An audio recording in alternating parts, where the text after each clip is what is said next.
Karena kalau kita melihat hasil kasus konfirmasi yang ada di Kabupaten Aceh Tengah ini sudah klaster keluarga dan kota erat.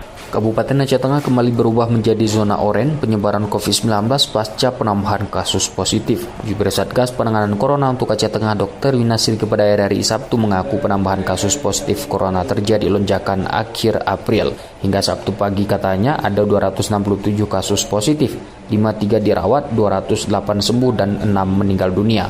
Yunasri juga membenarkan ada 27 pasien positif yang dirawat di BLU di Datu Beru Takengon, sementara sisanya diisolasi mandiri dengan pantauan petugas. Dari peta zonasi sebut Yunasri, ada 5 kecamatan terbesar penyumbang kasus positif: Bebesen, Selinara, Lutawar, Kebayakan, dan Pegasing.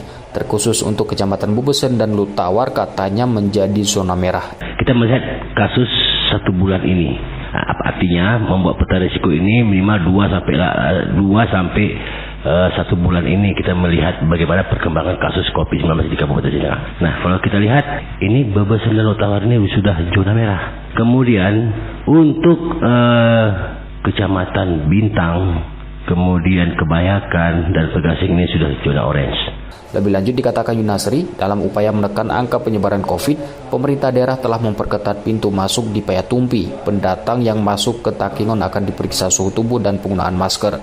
Pemerintah daerah katanya juga kembali mengaktifkan Satgas Kecamatan dan Kampung untuk mengawasi mobilitas orang, terutama pendatang dan penduduk yang baru kembali dari luar daerah. Muhammad Sanusi, RRI Takengon melaporkan.